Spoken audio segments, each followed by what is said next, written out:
Hello hello hello, welcome सगळ्यांना. आता आपण मागच्या चॅप्टर मध्ये, सेकंड चॅप्टर मध्ये काय बघितलेलं, एक्सटर्नल एन्व्हायरमेंटचं अनालिसिस बघितलेलं. आज या थर्ड चॅप्टर मध्ये आपण बघणार आहोत इंटरनल एन्व्हायरमेंटचं अनालिसिस. बघा, विदाउट वेस्टिंग एनी टाइम बघूयात आपण strategic analysis, internal environment. Internal environment मध्ये काय काय तुम्ही बघितलेलं सांगा बरं. काय काय आता एम्प्लॉई येतात, मी येतो, माझे क्रेडिटर्स येतात, बरोबर आहे का, आणि बऱ्याच गोष्टी येतात, माझं प्रोडक्ट येतं, बरोबर आहे का. चला बघूया काय काय येतं. बघा बघ काय काय येतं. हे येतं, कस्टमर येतं, प्रोडक्ट येतं, सर्व्हिस येतं, बरं काय काय येतं.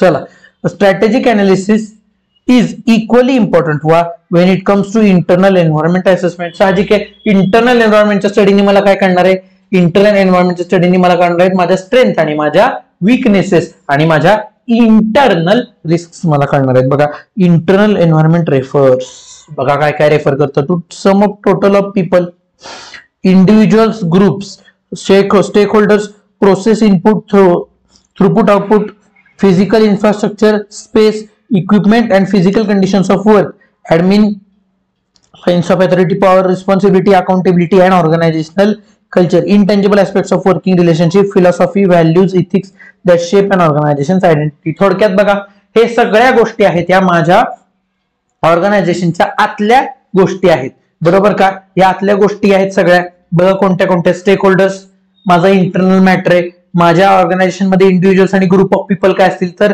तो सुद्धा माझा इंटरनल मॅटर आहे. त्याच्यानंतर काही प्रोसेसेस ज्या मी सेट केल्या असतील, production, sales, accounting, input, throughput, output म्हणजे काय, इनपुट, त्याच्यानंतर WIP, वर्क इन प्रोग्रेस, आणि येणारं फिनिश गुड्स, ह्याची जी काय प्रोसेस आहे ती.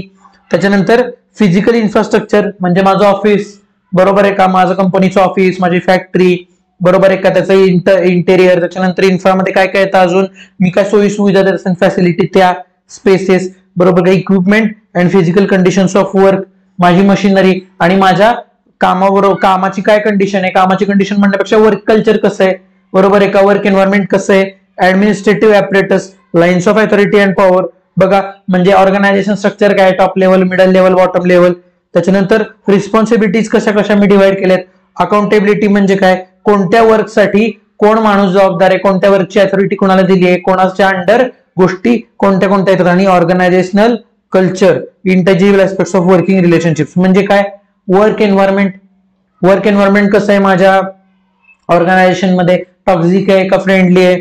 त्याच्यानंतर फिलॉसॉफी म्हणजे काय, इथिक्स काय व्हॅल्यूज घेऊन माझी कंपनी पुढे जाते. त्याच्यानंतर इथिक्स आणि values that shape organisation identity, तुमची आयडेंटिटी काय आहे, काय म्हणून बघितलं जातं तुमच्याकडे, तुमचे एम्प्लॉईज तुमच्याकडे काय बघतात, कन्झ्युमर्स काय म्हणून बघतात, that is your internal environment. लक्षात आले का बाळांनो. चला पुढे जाऊया. अदर वर्ड्स मध्ये पण बऱ्याच गोष्टी दिलेल्या आहेत आपल्याला.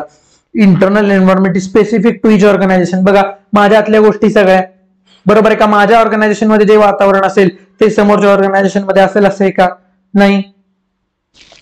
It is based on structure and business model and includes all stake holders like top management, investor, employee, board, investors etcetera. बघा टॉप वाली सगळी माणसं इन्क्लुडेड होतात. साहजिक आहे, माझ्या ऑर्गनायझेशनचा जी कोण भाग आहेत इंटरनल, ती सगळी माझ्या इंटरनल एन्व्हायरमेंटचा पार्ट आहेत. Internal environment also involves understanding of the ethics, principles, work environment, employee friendliness, confidence of investors and other philosophical cultural aspects of business which aim for the success of organization. बघा psychological aspects म्हणजे माझ्या इन्व्हेस्टरचा माझ्यावर किती confidence आहे, माझ्यातलं work culture कसं आहे, employee एकमेकांसोबत फ्रेंडली वागतात का, कॉम्पिटिशन मध्ये, टॉक्सिक वर्क कल्चर आहे का, काही पॉलिटिक्स आहे का तुमच्या ऑर्गनायझेशन मध्ये, हा पण इंटरनल एन्व्हायरमेंटचा पार्ट येतो. It is even important to understand the internal environment from strategic analysis perspective. आता आपण बघितलेली डेफिनेशन इथून पुढे बघणार आहे आपण की इंटरनल एन्व्हायरमेंट स्ट्रॅटेजी सेट करण्याकरता कसं महत्वाचं आहे, का महत्वाचं आहे. बघा की स्टेक होल्डर कोण कोण आहेत, बघा तेच तेच तेच आहे. आता इथून पुढे रिपिटेटिव्ह आहे. कोण आहेत बाबा की स्टेक होल्डर आणि आपण त्यांना कसं ओळखू शकतो. A firm may be viewed as a coalition of stake holders. Coalition म्हणजे काय, सगळ्यांनी मिळून ती ऑर्गनायझेशन तयार होते. All those individuals and entities that have stake in its success and can impact it as well. बघा स्टेक होल्डर कोण, ज्यांचं काही ना काहीतरी माझ्या ऑर्गनायझेशन मध्ये अडकलेलं आहे. काहींचं फंड अडकलाय, काहींचे एफर्ट्स अडकलेले आहेत, काहींचे कॉन्ट्रॅक्ट्स आहेत, बरोबर आहे का, आणि त्या ऑर्गनायझेशनच्या सक्सेसला मी इम्पॅक्ट करू शकतो. बघा असा प्रत्येक माणूस आहे जो स्टेक होल्डर आहे. जसं की शेअर होल्डर्स आहेत, एम्प्लॉईज आहेत, बरोबर का, वर्कर्स आहेत, माझे इन्फ्रास्ट्रक्चर आहे, हे सगळे माझे काय स्टेक होल्डर्स आहेत. They may be the employee, share holder, investor, supplier, customer, regulator and so on. बघा employee, share holder, investor, supplier, customer, regulator, regulator म्हणजे गव्हर्नमेंट, बरोबर काय, अँड सो ऑन.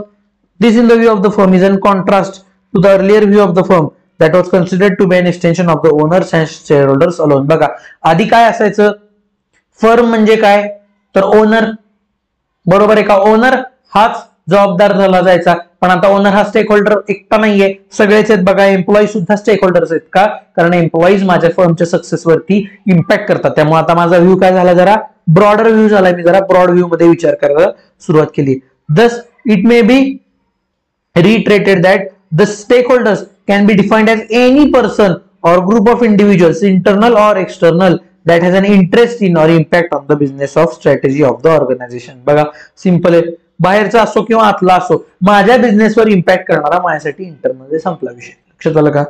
चला, they have the power to influence the strategy or performance of that organization. बघा मी माझ्या ऑर्गनायझेशनचं strategy आणि माझा performance influence करू शकतो.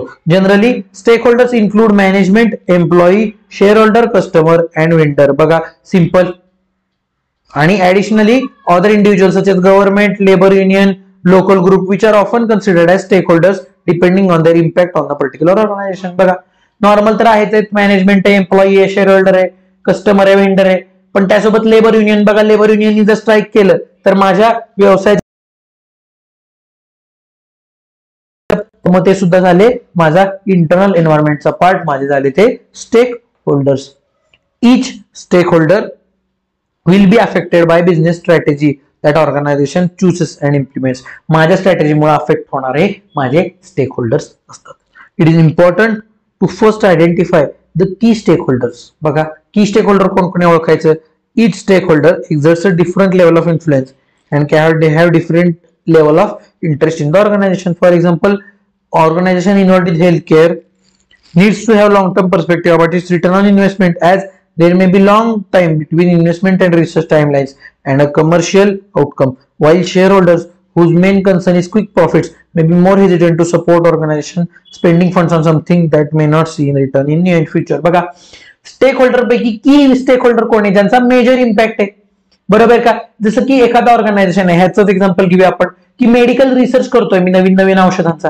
तर बघा रिसर्चचा आउटकम पॉझिटिव्ह पण येऊ शकतं आणि निगेटिव्ह पण येऊ शकतं. आणि रिसर्चला किती वेळ लागेल हे देवच स्वतः फक्त सांगू शकतो, आपण सांगू शकत नाही, बरोबर आहे का. त्यामुळे अशा ठिकाणच्या बिझनेसमध्ये शेअर होल्डर पैसा लावायला जरा टेन्शन मध्ये असतो. का, कारण शेअर होल्डरला पाहिजे असतो क्विक प्रॉफिट, लवकर प्रॉफिट हवा असतो. मग जर एखाद्या प्रोडक्टचा आउटकम येणार आहे का नाही येणार आहे हेही आयडिया नसेल आणि प्लस त्या सगळे प्रोडक्शन व्हायला, त्याचा पुढे सेल व्हायला, हे करायला जर वेळ लागत असेल तर शेअर होल्डर काय म्हणणार, नाही म्हणणार, बॅक ऑफ करणार आहे. मग इथं शेअर होल्डर की स्टेक होल्डर झाला का, तर नाही. बघा since the expectation of key stake holders can influence the organisation strategy, clash of objectives may have unfavourable consequences for the organisation. बघा आता कसं आहे, वरच्या ऑर्गनायझेशन मध्ये शेअर होल्डर सुद्धा की स्टेक होल्डर आहे, पण त्याचा जो अजेंडा आहे तो माझ्या बिझनेससाठी घातक असणार आहे. का, कारण त्याला लवकर प्रॉफिट पाहिजे. आता माझं प्रोडक्टच आलं नाही बाहेर तर मी प्रॉफिट कसं कमवणार आहे. लक्षात येते का. बघा example of key stake holders and their requirements of an OTT platform. बघा ओटीटी प्लॅटफॉर्मचं उदाहरण घेऊ आपण. ओटीटी म्हणजे काय, झी5, अमेझॉन, नेटफ्लिक्स, बरोबर का. Netflix and chill grow. बघा शेअर होल्डर, आता मी जर ओटीटी प्लॅटफॉर्म वाला असेल तर माझा, जर समजा मी ओटीटी प्लॅटफॉर्म मध्ये शेअर्स इन्व्हेस्ट केले असतील तर मी काय बघणार आहे बाबा, innovation and continuous creative content.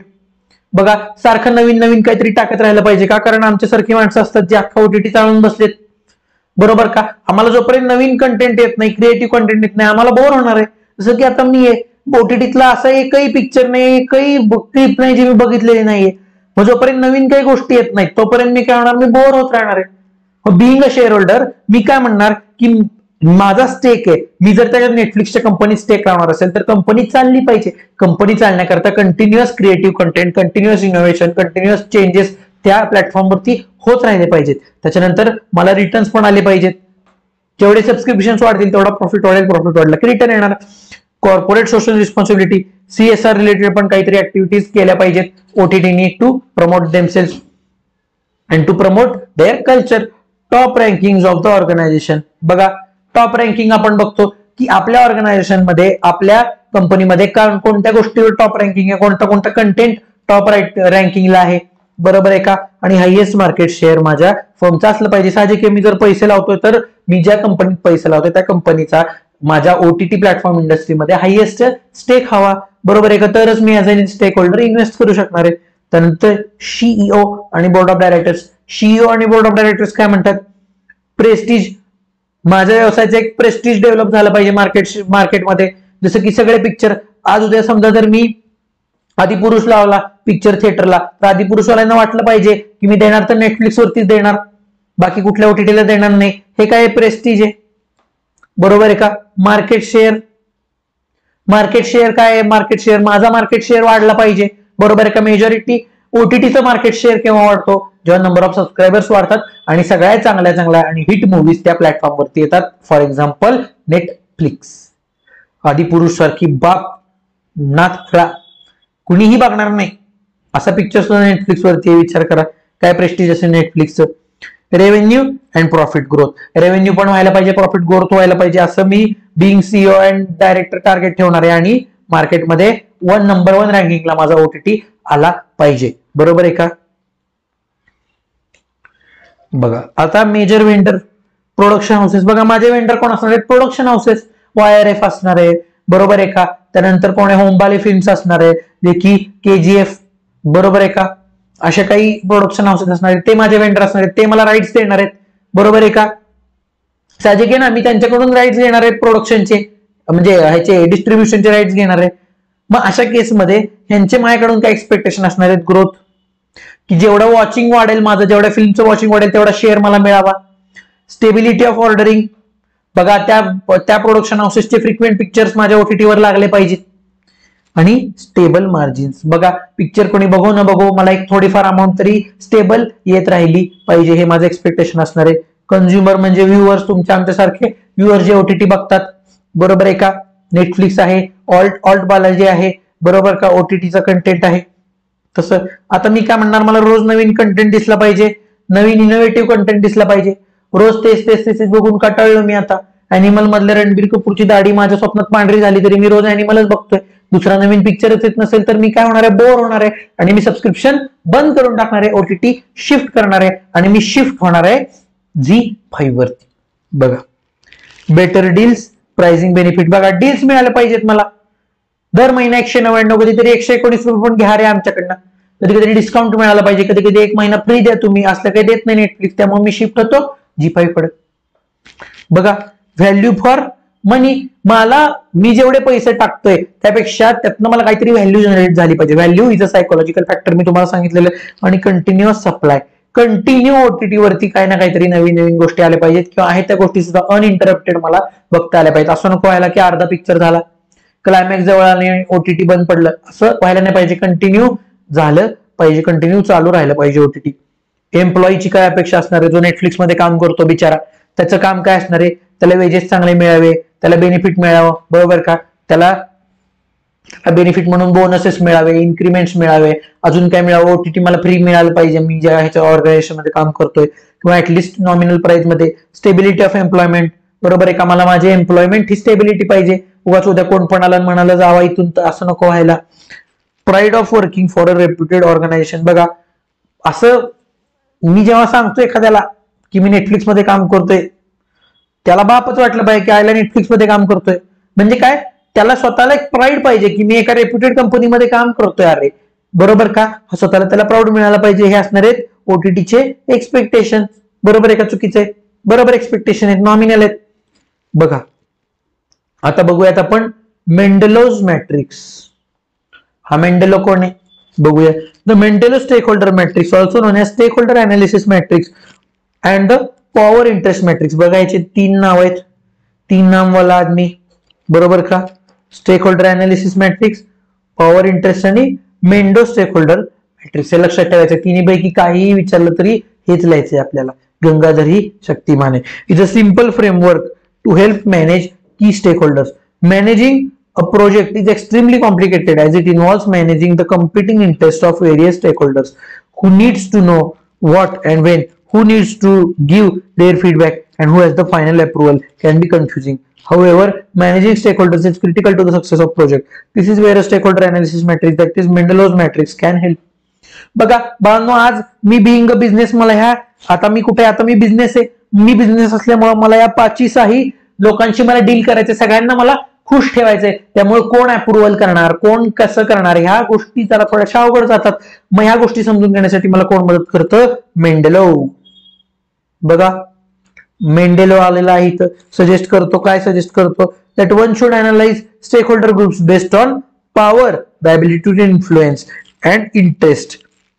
How interested they are in the organization. A thing to remember is that all shareholders may seem to have lots of power and organization may hope they would have lots of interest too. But in reality, some stakeholders will hold more power than others and some stakeholders will have more interest than others. बघा हे example काय आहे बघा, सगळे की stakeholders आहेत, पण त्यात पण की मधला पण की कोणतरी असणार आहे ज्याच्यामध्ये इन्फ्लुएन्स करण्याची एबिलिटी खूप आहे आणि माझ्यात इंटरेस्ट पण आहे बिझनेसमध्ये. मेजर कोण असतं बाळांनो? हे स्टेक होल्डर, जे आपले शेअर होल्डर्स आहेत की नाही, ती मेन माणसं आहेत. त्याच्यानंतर CEO, बरोबर आहे का? आता एम्प्लॉईचा इंटरेस्ट आहे माझ्याकडे, पण एम्प्लॉईकडे पॉवर आहे का? नाही. त्यामुळे तो की इंटरेस्ट ग्रुप थोडासा बाजूला पडला. तसंच आपल्या घरात मला कोण विचारतं का? नाही. मग मी स्टेक होल्डर असतो तरी की स्टेक होल्डर आहे का? नाही. माझ्या घरात की स्टेक होल्डर कोण आहे? बाबा, आई माझी की स्टेक होल्डर आहे, कारण त्यांच्याकडे पॉवर जास्त आहे माझ्यापेक्षा. मी नुसताच स्टेक होल्डर आहे, बरोबर आहे का? माझा काय उपयोग नाहीये, बरोबर आहे का? तसं तुमचाही नसेल, आपल्या घरात कुणाच्याच घरात कुणाला विचारलं जात नाही.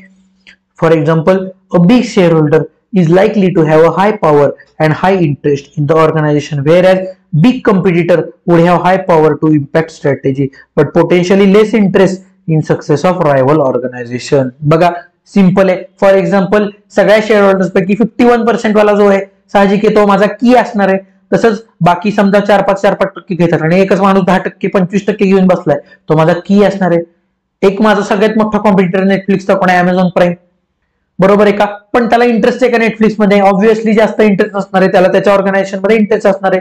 पण तो माझी स्ट्रॅटेजी इम्पॅक्ट करू शकतो का? तर हो, करू शकतो. समजा उद्या अमेझॉन प्राईम न घेतलं की आम्ही सगळे गाजलेले पिक्चर आम्ही घेणार, तर इथून पुढे काय होणार आहे? नेटफ्लिक्सची स्ट्रॅटेजी अफेक्ट होणार आहे. मग तो झाला की स्टेक होल्डर. बघा, developing a grid of stake holders, मला एक ग्रीड तयार करायची. Mendelow's matrix is based on power and interest. It suggest identifying which stakeholders are incredibly important matrix to define the importance being high power and high interest, which management would need to manage closely while investing a lot of time and resource. For example, CEO likely to have more power and also high interest in being successful. Keeping them informed almost daily should be a priority. Simple आहे, बरोबर आहे का? ज्या माणसाकडे जास्त power आणि ज्याचा जास्त इंटरेस्ट आहे माझ्या ऑर्गनायझेशन मध्ये, तोच की माणूस आहे ना भाऊ. लक्षात आलं का? त्याला डे टू डे रिपोर्टिंग का टाइम टू टाइम रिपोर्टिंग झालं पाहिजे. बघा, however, those stakeholders with low power and low interest like research institutes seeking organization data should be monitored rarely and minimum effort expended in terms of time and money. बघा, ज्यांना जास्त power आहे आणि जे जास्त इन्फ्लुएन्स करू शकतात त्यांनाच महत्व द्या ना भाऊ. ज्यांचा काही उपयोगच नाहीये त्यांचं तुम्ही फ्रिक्वेंटली मॉनिटर करू नका, थोड्या थोड्या दिवसांनी करून टाका. जसं की काय? जसं की स्टेक होल्डर कोण आहे? कस्टमर, बरोबर आहे का? की स्टेक होल्डर हा कस्टमर आहे. आणि लेस की स्टेक होल्डर कोण आहे? कॉम्पिटिटर. कारण कॉम्पिटिटरला इंटरेस्ट नाही ना. कॉम्पिटिटरकडे पॉवर किती पण असू दे, पण इंटरेस्ट आहे का? नाहीये. लक्षात येते का? त्यामुळे कॉम्पिटिटरकडे कमीत कमी म्हणण्यापेक्षा पिरियडिकल लक्ष दिलं पाहिजे, पण कंझ्युमरकडे डेली, कारण तो कंझ्युम करणारे कॉन्टेंट माझ्या ओटीडीचा. बघा, पॉवर, इन्फ्लुएन्स बघा आणि इंटरेस्ट बघा. बघा, ज्यांना हाय प्रायोरिटी, बरोबर, ज्यांची हाय प्रायोरिटी आणि हाय इंटरेस्ट आहे, बरोबर, हाय प्रायोरिटी आणि हाय इंटरेस्ट आहेत, ते माझे की प्लेयर आहेत. लक्षात आलं का?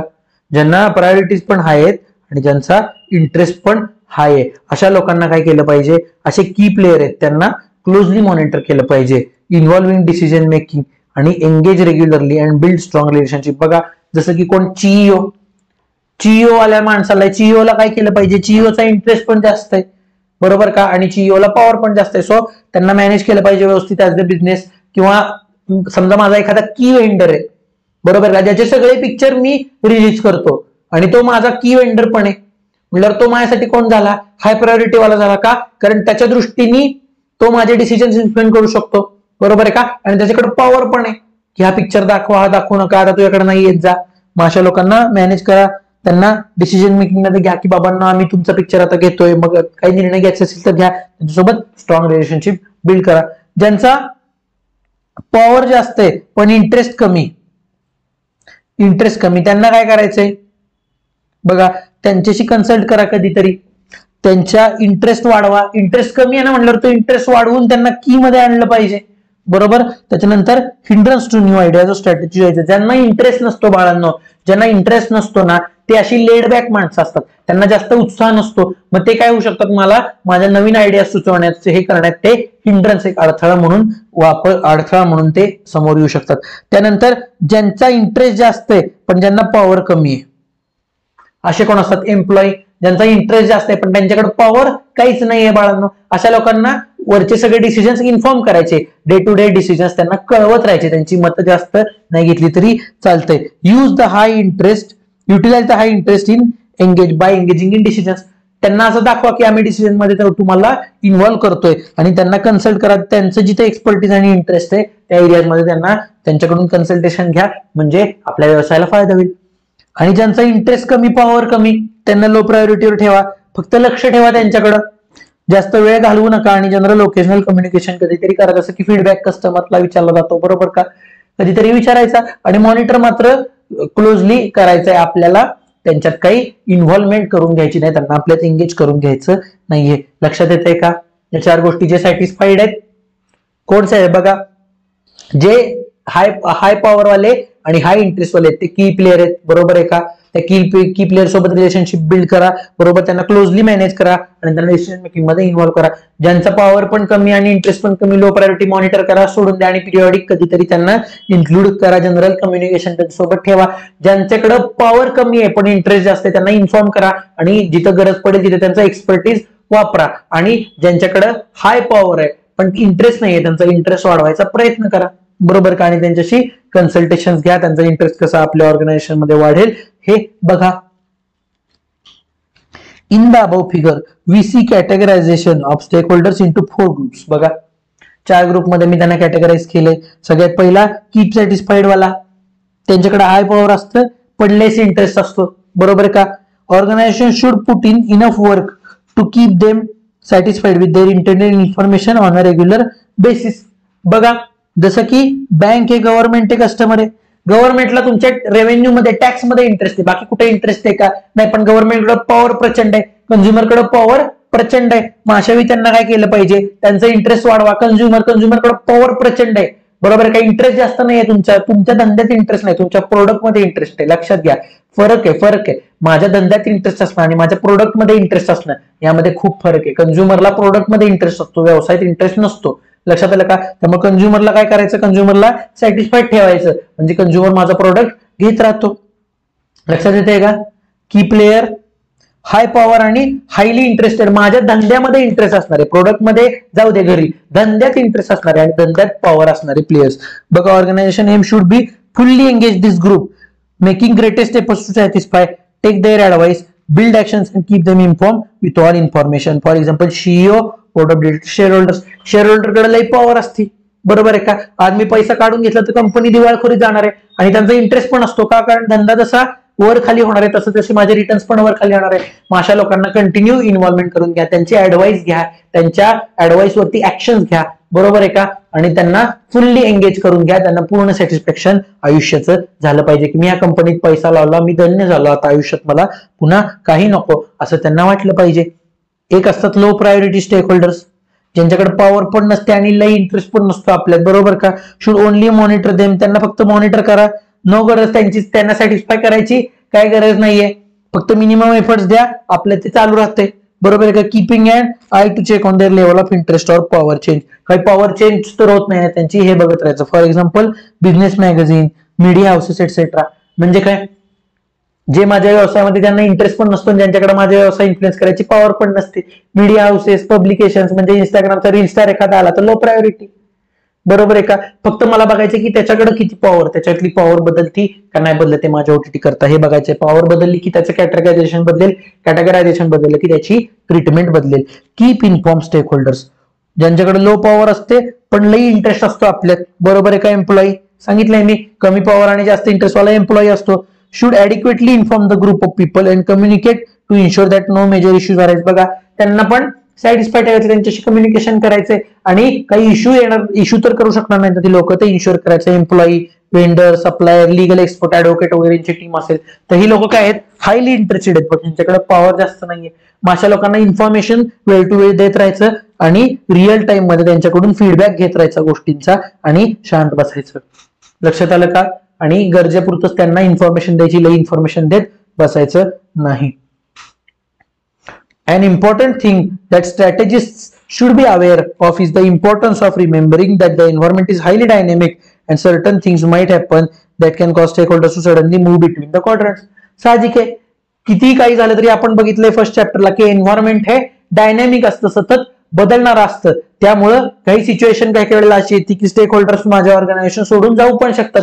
जसं की शेअर मार्केटमध्ये, बरोबर का? 2025च्या आपल्या ह्या वर्षाच्या सुरुवातीला इतकी इन्स्टॅबिलिटी, लोक लगेच सोडून जायची कंपनी आणि लगेच येऊन कंपनीमध्ये परत इन्व्हेस्ट करायची ऑपॉर्च्युनिटी बघून वगैरे, मग अशाही गोष्टी होत असतात. हे सुद्धा मला माझ्या डोक्यात ठेवायचं आहे. लक्षात आलं का? 4 लोक, बरोबर आहे का? ही 4 लोक लक्षात आली का? पॉवर आणि इंटरेस्ट वरती आहेत.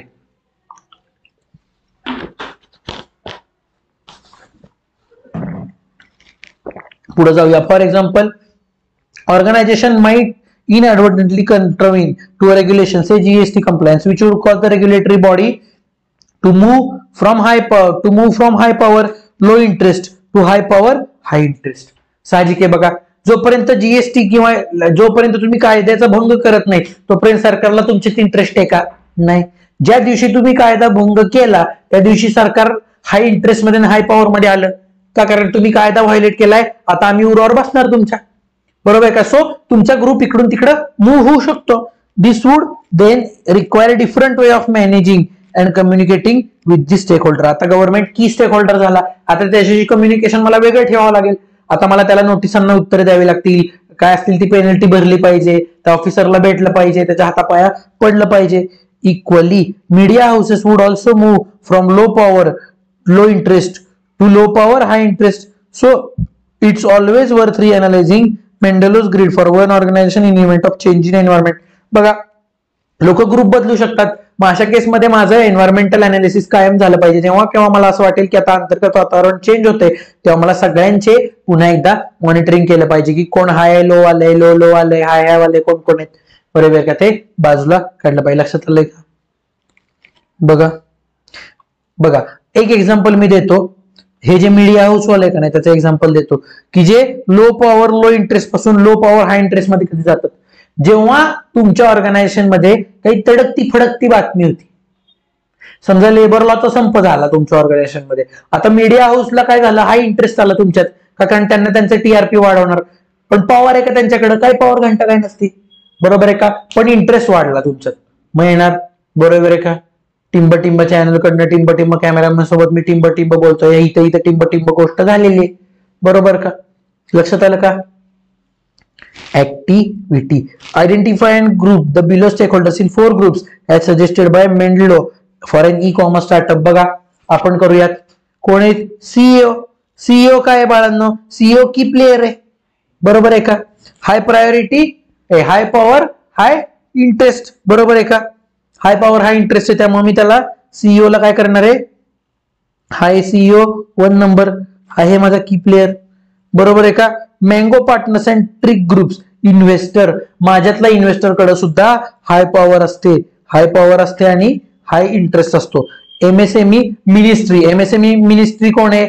एमएसएमई मिनिस्ट्री असणार आहे तुमचा लो इंटरेस्ट आणि हाय पॉवर. लो इंटरेस्ट आणि हाय पॉवरला काय करायचंय? कीप इन्फॉर्म, बरोबर आहे का? बघा, लो इंटरेस्ट आणि हाय पॉवर, सॉरी त्यांना कीप सॅटिस्फाईड आहे, मग ह्यांना कीप सॅटिस्फाईड मध्ये मला ठेवायचंय. लक्षात आलं का? MSME industry, customers from north east India, sellers from Rajasthan, Jan Dhan bank जो लेंडर आहे तो लेंडर काय आहे, हाय पॉवर लो इंटरेस्ट वालाच आहे, बरोबर आहे का, त्यामुळे त्याला पण मी इथे ठेवणार आहे. त्याच्यानंतर कस्टमर्स आहेत ते तुमचे कीप सॅटिस्फाईड मध्येच येतात कस्टमर सुद्धा, बरोबर. त्याच्यानंतर Kumar S and Sharma senior managers in the company हे एम्प्लॉईजला कीप इन्फॉर्म करून ठेवायचं आहे.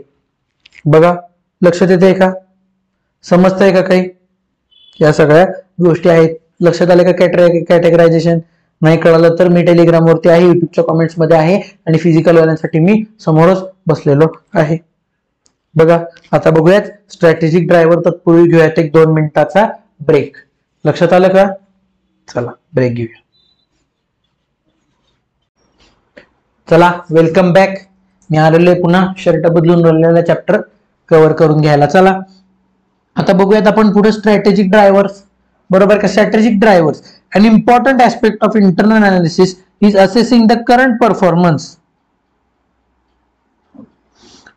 of the business and assessing current performance. The strategic drivers consider what differentiates an organization from its competitors. It involves analysis of the key markets in which organization operates, as well as its key customers, products, services, the channels in which the products and services are delivered, and organization's competitive advantage. Some of these components are interlinked, such as markets, product, services, and channels, and key customers in the channel. बघा strategic drivers म्हणजे काय. Strategic drivers म्हणजे अशा गोष्टी ज्या तुमच्या स्ट्रॅटेजीला drive करतात. म्हणजे काय, त्या गोष्टींना धरून आपण स्ट्रॅटेजी तयार करत असतो. बघा कोणकोणते आहेत बघा. इंडस्ट्रीला धरून आपण स्ट्रॅटेजी तयार करतो का, तर हो तयार करतो. मार्केटला धरून स्ट्रॅटेजी तयार करतो का, तर हो इकॉनॉमीला धरून मी स्ट्रॅटेजी तयार करतो. कस्टमर्सला पण विचारात घेतो मी स्ट्रॅटेजी. एक्सटर्नल अनालिसिस इंटरनल मध्ये पण आपण बघितलंय, बरोबर का. ते कुठलं होतं, ते कालच मॅन्डेलोज, बरोबर का. मंडलू, बरोबर का. मंडलू मध्ये आपण ही पण बघितलेल्या गोष्टी. प्रोडक्ट सर्व्हिसला तर धरावंच लागतं स्ट्रॅटेजी तयार करताना. आणि चॅनल्स, कोणते चॅनल, टीव्ही चॅनल नाही, हे डिस्ट्रीब्युशन चॅनल.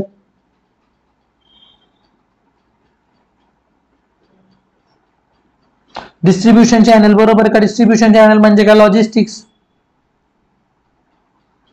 म्हणजे तुमचं प्रोडक्ट तयार झाल्यापासून ते कस्टमरला जाईपर्यंतच जे काही स्टेप्स आहेत त्या म्हणजे तुमच्या आहेत चॅनल्स, डिस्ट्रीब्युशन चॅनल्स. लक्षात आलं का. ह्या सगळ्यांना म्हणतो आपण strategy drivers.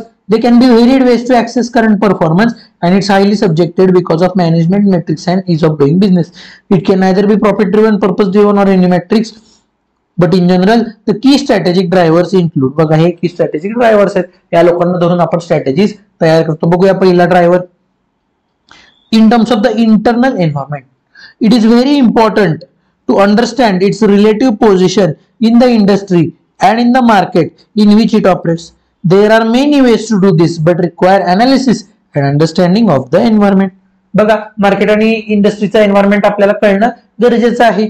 Similar companies are grouped together into industries. Basically, industry grouping is based on the primary product that company makes or sells. बघा सिंपल, जे साधे जे बेसिक प्रोडक्ट आहे, प्रोडक्ट जे सेम विकतात त्या कंपनी एका इंडस्ट्री मधल्या एका ग्रुप मधल्या, जसं की Oppo, Vivo, Motorola, OnePlus, Kia, Nokia, बरोबर का. आणि ब्लूबेरी नाही ब्लॅकबेरी, बरोबर का. या लेखात बघा for example Maruti, Mahindra, Tata, TVS, Bajaj are all selling automotive. बघा Zara, oh my god, H&M, Marks and Spencer, Pantaloons, Westside, Uniqlo are all selling apparels. कापड विकते ती, बरोबर का. And accessories for the youth, oh my god, youth, बरोबर आहे का. You are the youth, I am the youth. And thus categorize under apples industry. बघा साधं आहे, सिमिलर प्रोडक्ट जे विकतात ती इंडस्ट्री. कळालं का, बरोबर का. चला, a market is defined as sum total of all the buyers and sellers in the area region under consideration. थोडक्यात काय, मार्केट आपण बघितलंय एक प्लेस जिथं बायर आणि सेलर एकत्र येतात आणि एक्सचेंज होतो, बरोबर आहे का. गुड्स किंवा सर्व्हिसचा फॉर अ प्राइस, बरोबर का. The value, cost and price traded are as per forces of supply and demand in the market. हे तर मी आता 11वी 12वीचं परत शिकवत बसत नाही, बरोबर आहे का? हा कर्व आपला डिमांडचा, हा कर्व सप्लायचा, हा आहे माझा इक्विलिब्रियम प्राइस जिथे demand is equal to supply. बघा, the market may be physical entity or virtual, परत तेच सांगणार नाही मी. It further be local or global depending on which all countries business sells the products. बघा, लोकल म्हणजे काय, तुमच्या इथं असेल तर लोकल मार्केट देशाबाहेर विकत असेल, global market. Simple. Market is market the same for all business. बघा, market repose to all buyer sellers and so it would be incorrect to say that market is the same for all businesses. Simple आहे, ज्या बिझनेसचा buyer तसं त्याचं market बदलणार आहे. गाड्यांचा buyer हा फोनचा बायर असेलच असं नाही. काही लोकांकडे फोन आहेत पण गाड्या नाहीत. लक्षात आलं का? जे त्या झारा वगैरे इंडस्ट्री मधून कपडे घेतात तो त्या इंडस्ट्रीचा बायर आहे. तो झारा मधला कपडे घेणारा बायर हा गाडी घेईलच असं नाही. बरोबर आहे का? तो घोडा सुद्धा घेऊ शकतो. लक्षात आलं का? त्यामुळे प्रत्येक इंडस्ट्री, प्रत्येक मार्केटला सेमच बायर असेल असं नाही. मार्केट प्रत्येक बिझनेससाठी सेम असेल असं नाही. मार्केट प्रत्येक बिझनेससाठी वेगवेगळंही असू शकतं. That is market and more so each product within a business has its own market. प्रत्येक प्रोडक्टचं वेगळं मार्केट आहे. For example, for an FMCG brand selling shampoos, dairy products, flours, washing powder, each product line will have a separate market to cater and therefore build strategy specific to the market of concern. बघा, साहजिक आहे, समजा मी FMCG products विकतोय रोजच्या याचे, मी shampoo पण विकतोय, dairy product विकतोय, floor विकतोय, माझा प्रत्येक market वेगळा असणार आहे. जो माझ्याकडनं शॅम्पू घेतोय तोच माझ्याकडनं डेअरी प्रोडक्ट घेईल असं आहे का? नाही. त्यामुळे मला प्रत्येक प्रोडक्टसाठी, प्रत्येक मार्केटसाठी वेगळी मला स्ट्रॅटेजी सेट करायची. लक्षात आलं का? साधं सिंपल आहे. मी ज्या किराणा माल दुकानातून साखर घेईन त्याच किराणा मालाच्या दुकानातून मी गहू पण घेण्याची गॅरंटी आहे का? नाही. बरोबर का? बऱ्याचदा आपण पण असं करतो, 1-2 रुपयाचा फरक असतो म्हणून दुसऱ्या दुकानातून घेतो. Same to same. मग त्या दुकानाकरता साखरेचं आहे तो मार्केट वेगळा आणि गहूचा आहे तो मार्केट वेगळा राहणार. बरोबर आहे का? त्या प्रत्येक मार्केटला, प्रत्येक प्रोडक्टला स्पेसिफिक स्ट्रॅटेजी मी तयार करणार आहे. सिंपल आहे. Analysing industry and markets. बघा, इंडस्ट्रीचा स्टडी करू, अनालिसिस करू. इथे एक्स्ट्रीमली इम्पॉर्टंट आहे. तुम्हालाही माहिती आहे, मलाही माहिती आहे. बरोबर आहे का? A tool use for this is called strategic group mapping. Strategic group mapping. बघा, strategic group consists of those rival firms which have similar competitive approach and positions in the market. Companies in the same group can resemble one another in any of several ways. They may have comparable product line that sell in some same price or product quality, emphasize the same distribution channel, use essentially the same product, depend on identical technology approaches, or offer buyers similar service and technical assistance. Simple आहे. बघा, strategic group म्हणजे काय? Strategic group मध्ये अशा firms येतात ज्या एकमेकांच्या तर रायव्हल आहेत पण one and the same in one or the other manner same product विकतात. बरोबर आहे का? किंवा सेम कॉम्पिटिशन आहे किंवा सेम थिंकिंग आहे, सेम अप्रोच आहे. बरोबर का? किंवा सेम प्राइसला प्रोडक्ट विकतात. जसं की नूडल्स घ्या, मॅगी, हिप्पी, नॉर, हे काय आहेत? Strategic group. का? कारण प्रत्येकाच्या ऑलमोस्ट प्रोडक्ट मध्ये साम्यच आहे. बरोबर आहे का? मसाला फक्त वेगळा आहे. लक्षात आलं का? सिंपल, जास्त अवघड नाहीये. And industry contains only one strategic group when all sellers pursue essentially identical strategies and have comparable market positions. At the other extreme, there are many strategic groups as there are competitors with each rival pursues distinctly different competitive approach and occupy substantially different position in the marketplace. बघा, strategic group बऱ्याचदा एकच असतो. का? कारण one and the same product विकत असतात किंवा similar range मध्ये विकत असतात किंवा सेम टू सेमच त्यांना पोझिशन असते मार्केटमध्ये. कुणाचा शेअर वर नसतो, खाली नसतो. किंवा मेनी ग्रुप्स असू शकतात जर वेगवेगळे पोझिशन असतील मार्केटमध्ये. बरोबर आहे का? एखादा जर फार मोठ्या पोझिशनवर असेल तर त्याचा वेगळा ग्रुप, छोट्या वाल्यांचा वेगळा ग्रुप. बरोबर आहे का? लक्षात आलं का? सिंपल आहे, काय अवघड नाहीये. अवघड असेल तरी मी इथं आहे. The procedure for constructing strategic group map and deciding which firms belong in which strategic group is straightforward. बघा, कोणत्या ग्रुपमध्ये कोण आहे हे कसं ठरवायचं? कॉमन कॅरेक्टरिस्टिक्स घ्यायच्या, त्यांना एक ग्रुप करून टाकायचा. बघा, identify the competitive characteristics that differentiate firm in the industry typical variables as price, quality range, high, medium आहे का low आहे, geographic coverage, local, regional, national, global, degree of vertical integration, non partial, full. हे vertical integration काय आपण थोड्या वेळात बघणार आहोत, थोड्या पुढच्या चॅप्टर्स मध्ये बघणार आहोत. त्यामुळे आता ह्याला आपण लिहूयात TBD later, to be discussed later. Product line breadth and degree of service offered. बघा, थोडक्यात काय करायचंय? कॅरेक्टरिस्टिक्स बघा फर्मच्या. बाबा जनरली प्राइस सेगमेंट कोणतं आहे, बरोबर आहे का. आता मॅगी हे लो प्राइस सेगमेंट मध्ये येतं, बरोबर आहे का. तसंच तुम्ही जर शार्क टँक मध्ये बघितलं असेल तर एक नूडल वाला आहे कोणतरी, त्याचं नाव मला आठवत नाहीये, त्याचे नूडल 80-90 रुपयाला मिळतात तेवढाच पॅक, बरोबर आहे का. तो काय त्याचा प्राइस सेगमेंट बदलला, तो आता सेम कॅरेक्टरिस्टिकचा राहिला का, नाही राहिला. त्यामुळे तो ह्या एसबीयू मध्ये स्ट्रॅटेजिक बिझनेस ग्रुप मध्ये येणार नाही, दुसऱ्या स्ट्रॅटेजिक बिझनेस ग्रुप मध्ये येणार. लक्षात आलं का. एसबीजी मध्ये सिंपल आहे. Plot the firms on 2 variable map using pairs of the differentiating characteristics. Assign firms that fall about in same strategy to a same space to the same strategic group. Draw circles around each strategic group, making the circles proportional to the size of group's respective share of total industry sales revenue. Simple आहे बघा. हा काय आहे, हा आहे पूर्ण माझी industry, बरोबर आहे का. या इंडस्ट्रीमध्ये पीक्यूआर ची कॉम्पिटेटिव्ह स्ट्रॅटेजी आणि त्याचा शेअर, जीएचआय, डीएफ, XYZ आणि एबीसी ह्या ग्रुपमध्ये पी, क्यू आणि आर तिघांचे कॅरेक्टरिस्टिक सेम आहे आणि तिघं मिळून मोठा मार्केट मधला शेअर कॅप्चर करतात. तसं जीएचआय या तिघांची स्ट्रॅटेजी सेम आहे आणि तिघही एका ग्रुपमध्ये येतात. बऱ्यापैकी जे कॉमन कॅरेक्टरिस्टिक्स वाले त्यांना एकत्र आणायचं आणि त्यांच्या भोवती एक गोल करून ठरवायचं की हे माझे ग्रुप्स आहेत. लक्षात आलं का, नक्की कळालं का. सिंपल आहे, का अवघड जास्तीचं नाहीये.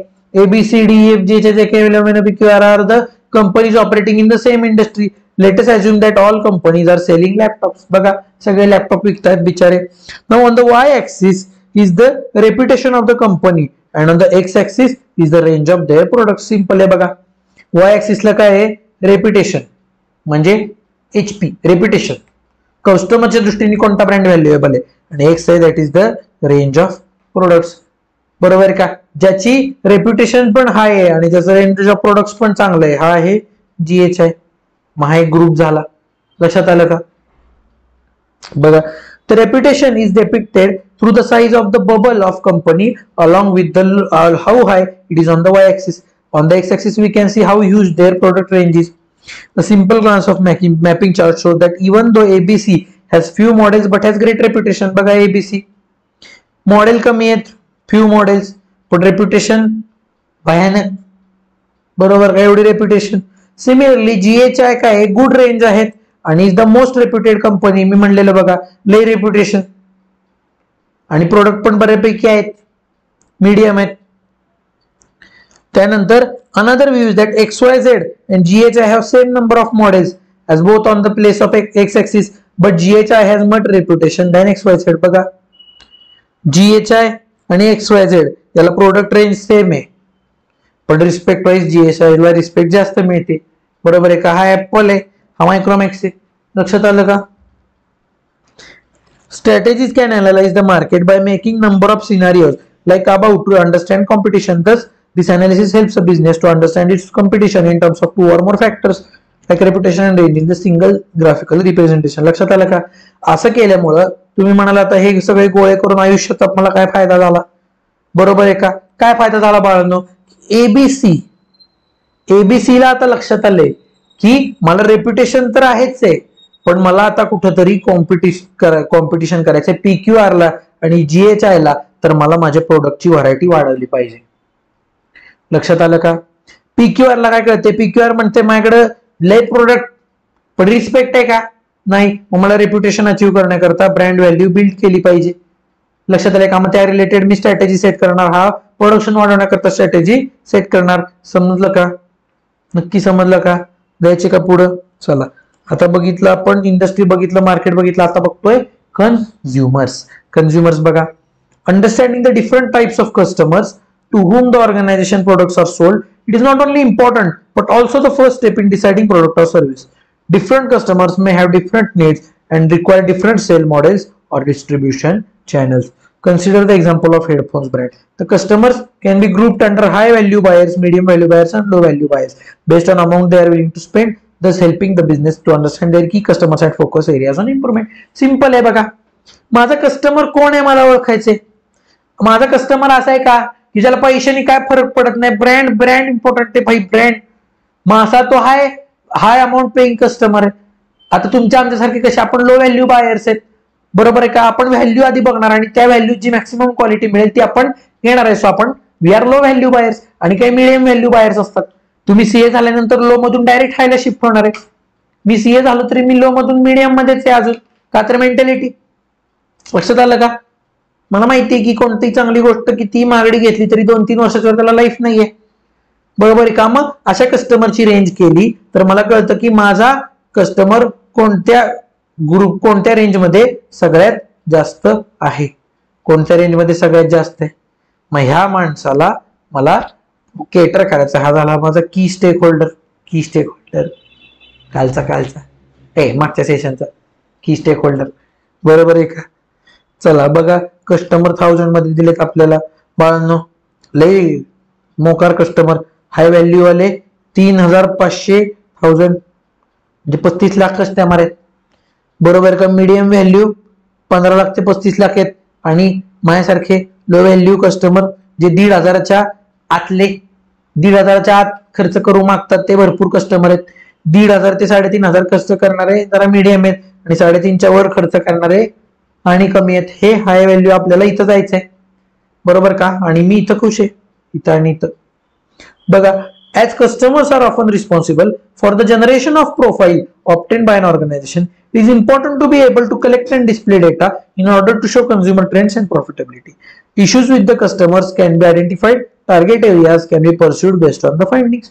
बघा, टार्गेट बघायचं, तुमचं कस्टमरचा ग्रुप बघायचा, ते कस्टमर ग्रुपचे फीडबॅक्स घ्यायचे, त्यांना काय समस्या आहेत बघायचं, त्या प्रॉब्लेम्स वरती काम करायचं आणि त्या फाइंडिंग्स वरती बेस्ड आपल्याला पुढे काम करणे, स्ट्रॅटेजी करणे हे गरजेचे आहे. अनदर इंटरेस्टिंग कन्सेप्ट बघा, आतापर्यंतच्या पेक्षा जास्त इंटरेस्टिंग काहीतरी आपल्या समोर येणार आहे. Is a difference between customer and consumer. बघा, कस्टमर कोण असतो मी सांगितलंय मागच्या सेशन मध्ये. कस्टमर असतो तो बाय करतो आणि कंझ्युमर असतो जो ऍक्च्युअली त्या प्रोडक्टची सर्व्हिस घेतो, ऍक्च्युअली ते प्रोडक्ट कंझ्युम करत असतो. Product service. The consumer is the one who finally uses or consumes the product. For example, parent buying stationery for their kids, parent buyer, kids consumer. बघा, thus understanding both is important. बघा, माझा customer कोणी matter करत नाही बाळांनो, माझा consumer कोणी matter करतो. जसं की किंडर जॉय. किंडर जॉयला मेजॉरिटी किंडर जॉय घेणाऱ्यांमध्ये कस्टमर आणि कंझ्युमर मध्ये फरक आहे. बरोबर आहे का? कंझ्युमर कोण आहे? कंझ्युमर आहे. बरोबर का? आणि मी पण एक कंझ्युमर आहे, पण मी नेग्लिजिबल कंझ्युमर आहे. मी त्या प्रोडक्टच्या दृष्टीने महत्वाचा नाहीये. त्या प्रोडक्टच्या दृष्टीने कोण महत्वाचं आहे? बरोबर का? त्यामुळे उयाला धरूनच ते प्रोडक्ट तयार होणार आहे, उयाला धरूनच त्याची स्ट्रॅटेजी होणार आहे, उयाला धरूनच किंडर जॉयच्या ऍड निघणार आहेत. लक्षात आलं का?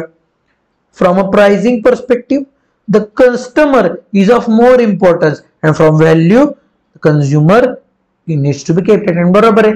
बरोबर आहे का? उद्या समजा विचार करा तुम्ही मोठे झालाय, डाऊन द लाईन 10-15 वर्षानंतर तुमचं छोटं पोरगी जे कोणी, मी भेद करत नाही, दोन्ही सेम आहेत. बरोबर आहे का? तो किंवा ती बाळ बेस्ट. तुमचं जे बाळ आहे ते तुम्हाला विचारते की आई बाबा मला किंडर जॉय पाहिजे आई बाबा. तर आई बाबा काय म्हणणार?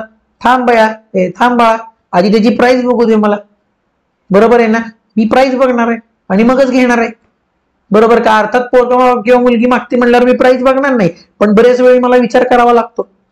बरोबर आहे का? त्यामुळे बाय करणारा कोण आहे? कस्टमर. मी प्राइसचा विचार करणार आणि कंझ्युमर म्हणजे ते उया जे आहे ते उया कशाचा, व्हॅल्यूचा विचार करणार. एक किंडर जॉयचा तुकडा नरड्यात त्याच्या घातला, समजा त्याला आवडला नाही, बरोबर आहे का? तर त्यासाठी व्हॅल्यू क्रिएट झाली का? नाही. पुढच्या वेळी किंडर जॉय पाहिजे का म्हणल्यावर ते उया करणार आहे. लक्षात आलं का? त्यामुळे व्हॅल्यू पॉईंट ऑफ व्ह्यूनी तुम्हाला कंझ्युमर इम्पॉर्टंट आहे आणि प्राइस पॉईंट ऑफ व्ह्यूनी तुम्हाला कस्टमर इम्पॉर्टंट आहे. बघा, कस्टमर वर्सेस कंझ्युमर भांडणं सुरू झालेली. A simple bifurcation yet extremely important. बघा, consumer are who finally use. परत customer can be consumer and vice versa. साहजिक आहे ना? मी माझ्यासाठी घेतलं किंडर जॉय, खाल्लं, मीच कस्टमर, मी कंझ्युमर, मैं ही राजा मैं ही मंत्री. बरोबर का? But for strategy teams, especially marketing teams, it is important to understand the customer and consumer separately. For example, baby diapers, Mammy Poco pants are bought by parents who are willing to pay higher price for higher quality, while the real consumers are the babies who are more concerned about the comfort and easiness of the diaper. बघा, या baby मॅमी Poco पॅन्ट्सच्या केस मध्ये consumer आणि customer वेगवेगळाच असणार आहे ना भाई. बरोबर आहे का? कस्टमर काय म्हणणार? हे रडलं नाही पाहिजे. म्हणून मी जे काय असेल ते जर क्वालिटी चांगली असेल तर मी पोको पॅन्ट घेणार आहे, बरोबर का. आणि ते घेतलेलं मी पोको पॅन्ट त्याला आवडलं तर ते बोंबलणार नाहीये. लक्षात आलं का. त्यामुळं if babies do not accept the diaper, if consumers are it is difficult to retain the buyer customers as well, बरोबर आहे का. समजा मी पोको पॅन्ट्स आणलं, त्याला घातलं मी पोको पॅन्ट्स आणि ते बोंबल्याचं थांब म्हणत, तर मी पुढच्या वेळी मी पोको पॅन्ट घेणार आहे का, बरोबर आहे का. त्याला मी बाय पोको पॅन्ट म्हणणार आहे आणि दुसरीकडे जाणार आहे, बरोबर आहे का. हागीच घेणार मग मी. लक्षात आलं का. सिंपल आहे. जर कंझ्युमरला व्हॅल्यू मिळाली नाही तर कस्टमर पण त्या प्रोडक्टकडे वळणारच नाही. साधी सिंपल गोष्ट आहे. लक्षात आलं का. चला पुढे जाऊया.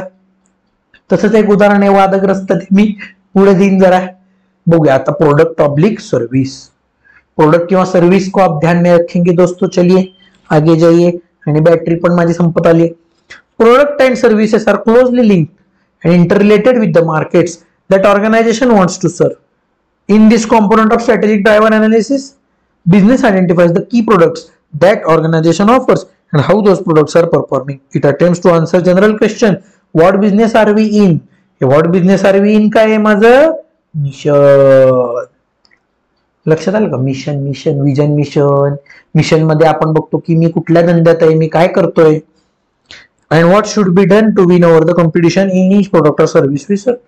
सिंपल आहे. माझ्या प्रोडक्ट्स पैकी की परफॉर्मिंग प्रोडक्ट मला बाहेर काढलं पाहिजे, बरोबर आहे का. जसं की आपण धरू, काय धरू आपण धरू मॅगी. मॅगीचे अनेक प्रोडक्ट भयानक, आटा मॅगी, या मॅगी, त्या मॅगी, त्या मॅगी, पण बेस्ट परफॉर्मिंग कोण आहे. ओरिजिनल 2 मिनिट वाला फॉल्स क्लेम करणारी मॅगी, बरोबर का. मग त्या प्रोडक्टवरती मला जास्त फोकस करायचा आहे आणि ते प्रोडक्ट कसं परफॉर्म करते सारखं बघत राहायचंय. समजलंय का. लक्षात आलंय का. सिंपल आहे. अवघड आतापर्यंत आपण काही शिकत नाहीये. पूर्ण सब्जेक्ट एकदम चीप आहे, चीप द्या असा सब्जेक्ट आहे.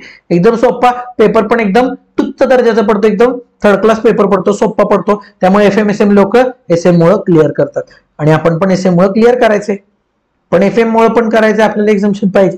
Product stands for the combination of goods and services that the company offers to target market.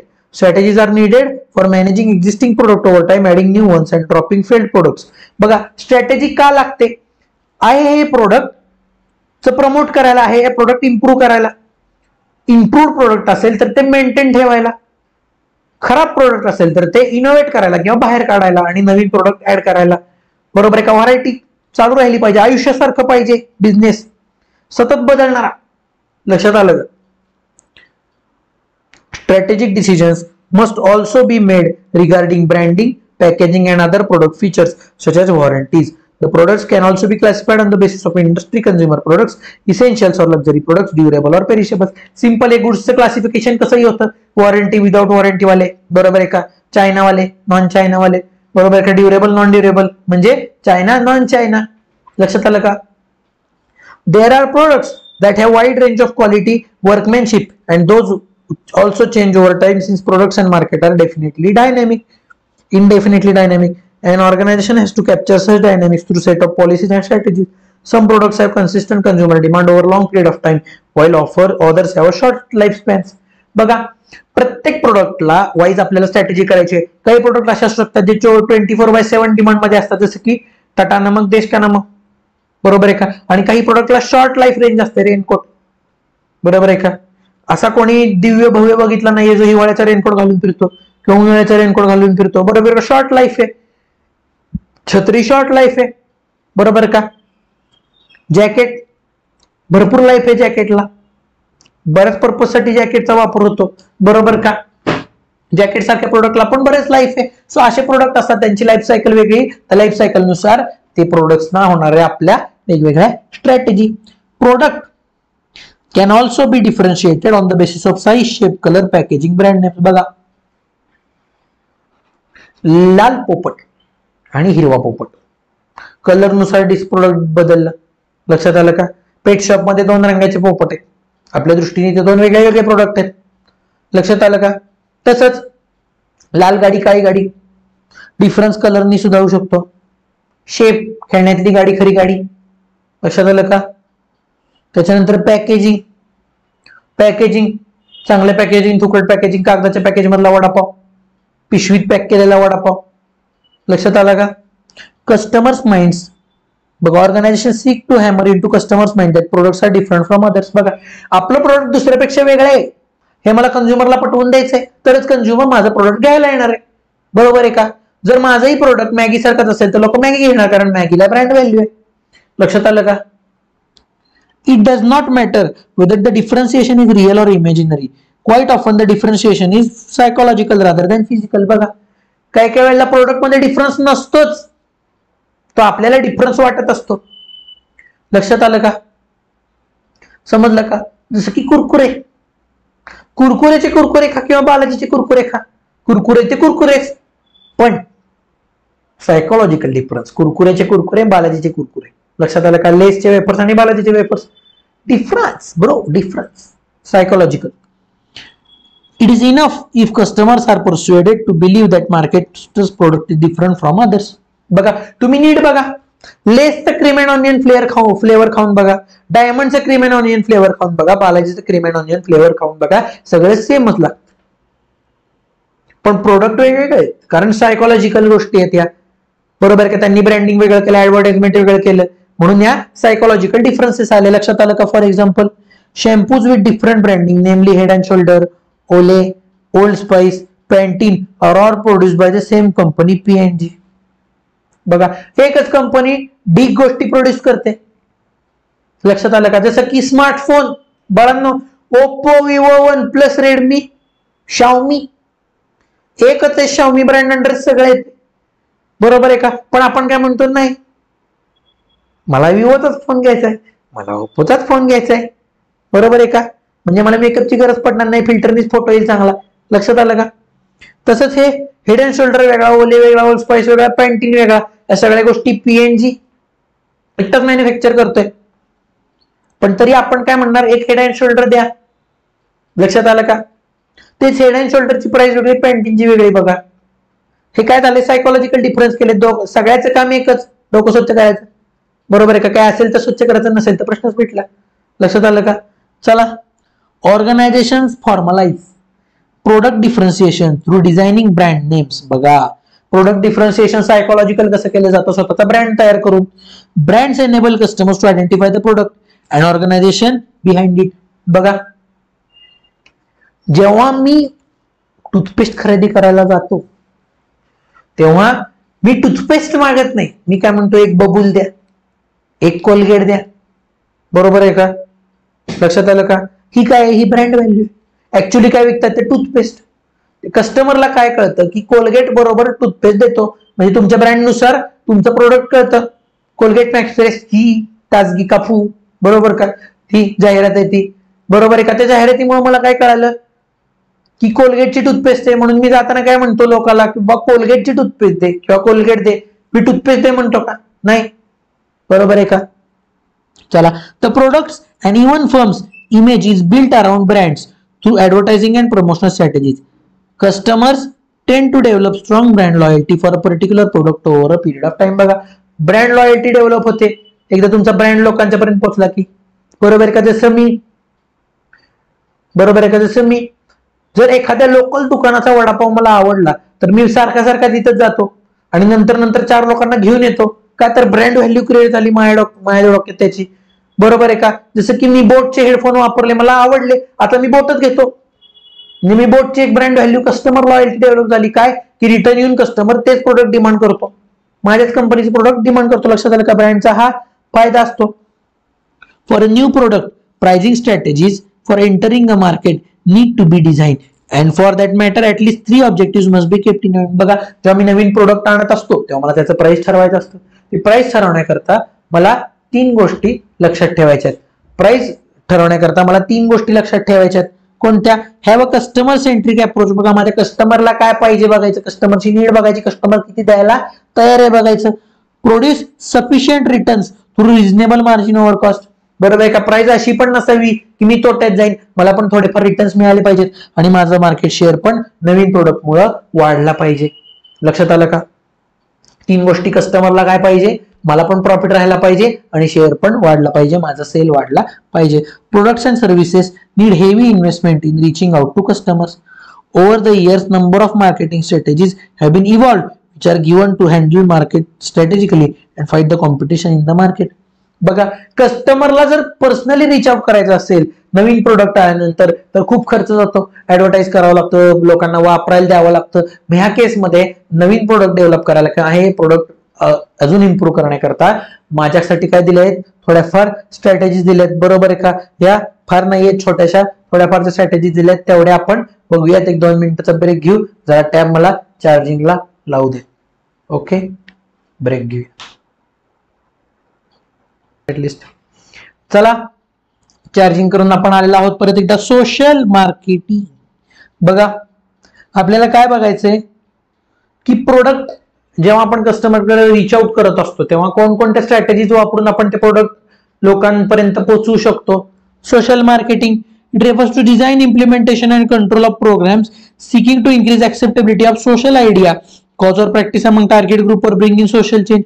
For instance, the publicity campaign for prohibition of smoking explain the place where one can or can't smoke and also indicate that smoking is injurious to health. Social marketing. Social marketing म्हणजे काय? Social cause करता सांगायचं. बरोबर आहे का? Social cause करता, जसं की हे कशाचं मार्केटिंग केलेलं लोकांनी बघा, नो स्मोकिंग झोन्स आणि स्मोकिंग झोन्स ची ऍड करताना मी हेही सांगितलं की smoking is injurious to health. बरोबर आहे का? जसं की तो आपला कोण, तो मुकेशची ऍड करताना, बरोबर आहे का? मुकेशची ऍड करताना ब्रँड पण दाखवला जातो कोणता आहे ते. Social marketing. सोशल मार्केटिंग म्हणजे तुमचं प्रोडक्ट प्रमोट करताना त्या प्रोडक्टचे जर काही तोटे असतील तर तेही तुम्ही त्याला कळवले पाहिजेत. Augmented marketing. This type of marketing includes additional customer services and benefits that a product can offer besides the core and actual product that is being offered. It can be made in the form of introduction of high-tech services like movies on demand, online computer repair services, secretarial services, etc. Such innovative offerings provide a set of benefits that promise to elevate customer service to unprecedented levels. Augmented marketing बघा, हे फार important आहे बाळांनो, फार important आहे for MCQ आणि theory. Augmented marketing. Augmented marketing हे overall techniques फार महत्वाचे आहेत. ओव्हरऑल टेक्निक्स फार महत्वाचे आहेत. बघा, ऑगमेंटेड मार्केटिंग म्हणजे तुम्ही त्या ओरिजिनल प्रोडक्ट्स सोडून ऍडिशनल काहीतरी सर्व्हिस द्यायची. बरोबर आहे का? जसं की झोमॅटो देतं. झोमॅटो ह्या प्रोडक्ट घेताना तुम्हाला 3 महिन्याची मेंबरशिप 20 रुपयात मिळती, 1 रुपयात मिळती आणि मेंबरशिप मिळाल्यावर काय डिलिव्हरी फ्री असती. लक्षात येते का? अशी सर्व्हिस द्यायची ज्यांनी कस्टमरच्या डोक्यात ती व्हॅल्यू आणि सर्व्हिस अनप्रेसिडेंटेड लेवल म्हणजे खूप लेवलने वाढली पाहिजे. म्हणजे आज मला फील पण येतो झोमॅटोचा प्रीमियम मेंबर आहे ना मी भाऊ. लक्षात आलं का? Direct marketing. Marketing through various advertising media that interact directly with customer, generally calling for customer to make direct response. Direct marketing includes catalogue selling, email, telecomputing, electronic marketing, shopping and TV shopping. Direct marketing तर एकदम सोपं आहे. तुम्हाला phone येतो, बरोबर आहे का? तुम्हाला फोन येतो की लोन हवाय का सर? Direct marketing. एक मार्केटिंग एजन्सी ला डेटा दिलेला असतो बँकांनी, ती मार्केटिंग एजन्सी आपल्याला फोन करत असते. डायरेक्ट मार्केटिंग, डायरेक्ट कस्टमरला रिच आउट करणे सोपं. Relationship marketing. अर्थावर शब्दावर जायचं नाही, अर्थ वेगळा. The process of creating, maintaining and enhancing strong value-laden relationships with customer and other stakeholders. For example, airlines offer special lounges at major airports for frequent flyers, thus providing special benefits to select customers. Strengthens bond. It can go a long way in building relationship. बघा, जर regular customer असतील, बघा ह्याला म्हणतो आपण relationship marketing. बघा, जर तुम्ही लोकल दुकानात पण जावा, जर रेग्युलर तुम्ही कस्टमर असाल तर तुम्हाला वेगळ्या प्राइसला प्रोडक्ट दिलं जातं. ह्यानी काय होतं? रिलेशनशिप बिल्ड होतं एक वेगळं आणि कस्टमर लॉयल्टी टिकून राहते. तसंच एअरपोर्ट्स मध्ये तुम्ही गेलात तर तिथं फ्रिक्वेंट फ्लायर्स, फ्रिक्वेंट पॅसेंजर्स जे असतात त्यांच्याकरता स्पेशल लाउंजेस असतात, स्पेशल डिस्काउंट्स असतात. त्यांनी काय होतं? लॉंग टर्म रिलेशनशिप बिल्ड होऊ शकतं. सिंपल आहे, अवघड काही आहे का? नाहीये. Services marketing. It is applying the concept, tools and techniques of marketing to services. Services is any activity to benefit that one party can offer to another that is essentially intangible. This marketing requires different marketing strategies since it has a peculiar characteristics of its own, such like inseparability, variability, etc. बघा, हे काय आहे? Service marketing म्हणजे काय? मी ज्या services देतो त्याबद्दल marketing करायचं. जसं की इन्शुरन्स. इन्शुरन्स मध्ये समोरच्याला जे मिळतं ते असतं इंटँजिबल, बरोबर आहे का.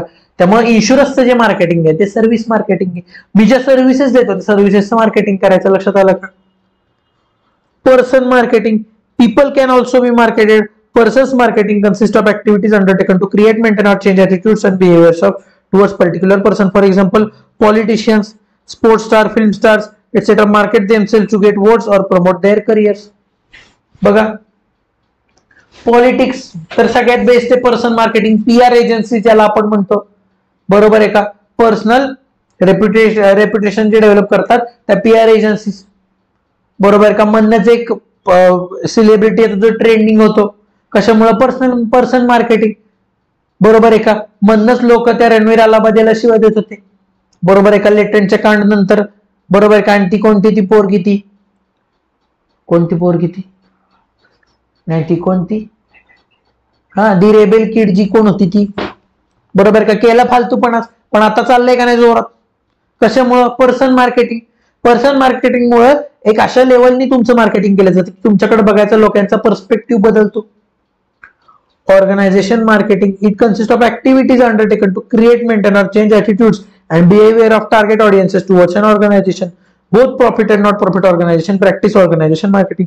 बघा, ऑर्गनायझेशनचं ऍडव्हर्टाइजमेंट असं करायचं की लोकांचा त्याकडचा बघण्याचा व्ह्यू पॉइंट बदलला पाहिजे. व्ह्यू पॉइंट, बरोबर आहे का. लक्षात आलं का. जसं की आता कुठले ऑर्गनायझेशन आहे ज्याचं मार्केटिंग आपण धरू की काय म्हणू आपण, एक तुम्हाला ते हे माहितीये का, सफोला ऍक्टिव्ह तेल सफोला ऍक्टिव्ह प्रोडक्ट आहे, बरोबर आहे का. आता ते सफोला ही ऍक्च्युअली कंपनी आहे, त्यांचं जे प्रोडक्ट आहे ते तुम्ही कसंही करा ते आयुष्याला घातकच असणार आहे, बरोबर आहे का. पण ते कसं, ते कुठलं तरी तेल तुच्च वापरत असतात, त्यानं त्याला हार्ट अटॅक येतो, मग तो डॉक्टर म्हणतो जर सफोला वापरला असतं तर असं झालं नसतं. याचा अर्थ काय, त्या ऑर्गनायझेशन बद्दलचा पॉईंट तुमचा हे बदललाय, पर्स्पेक्टिव्ह बदलायचा प्रयत्न चाललाय, बरोबर का. जसं की तुमचं बघितलं तर ते बॅक पायपर सोडा, किंगफिशर वगैरे आहेत बघा, त्यांचे सोडा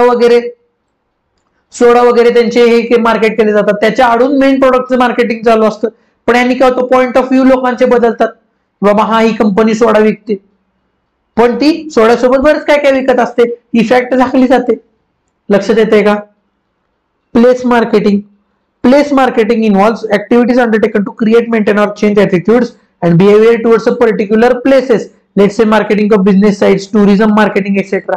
कुछ दिन तो गुजारो गुजरात में, प्लेस मार्केटिंग. लक्षात येते का, बरोबर आहे का. तसंच आता काय सुरू झालेलं, नैनिताल, काश्मीर बिश्मीरांचं मार्केटिंग जे चालू होतं ते काय, प्लेस मार्केटिंग. त्या प्लेसवरचं टुरिझम वाढावं म्हणून. लक्षात येते का. Enlightened marketing. It is a marketing philosophy holding that a company's marketing should support the best long-run performance of the marketing system that is beyond prevailing mindset. Its 5 principles include customer-oriented marketing, innovative marketing, value marketing, sense of mission marketing, and societal marketing. Enlightened marketing म्हणजे काय की जो normal mindset आहे की मला माझा product promote करायचा आहे, मला माझा प्रोडक्ट प्रमोट करायचा आहे, याही पेक्षा जाऊन काहीतरी व्हॅल्यू ऍडिशन, सोसायटल मार्केटिंग केलं जातं. जसं की बल्बचं मार्केटिंग होतं बघा. बल्बचं एक गाव दाखवलेलं असतं ज्या गावात लाईटच नसते, मग काय होतं, एक झाड असतं, त्या झाडावरती बल्ब लावले जातात आणि एकदम ते झाड असं हे होतं, मग ती पोरं बल्बच्या खाली जाऊन अभ्यास करत असत झाडाच्या खाली. हे काय एनलाइटन मार्केटिंग. व्हॅल्यू की माझ्या बल्बनी काय होते, माझ्या बल्बनी उजेड येते तुमच्या आयुष्यात, व्हॅल्यू मार्केटिंग. हे नॉर्मल मार्केटिंग पेक्षा अनकन्व्हेन्शनल डिफरंट मार्केटिंग केलं जातं, डिफरन्शियल मार्केटिंग.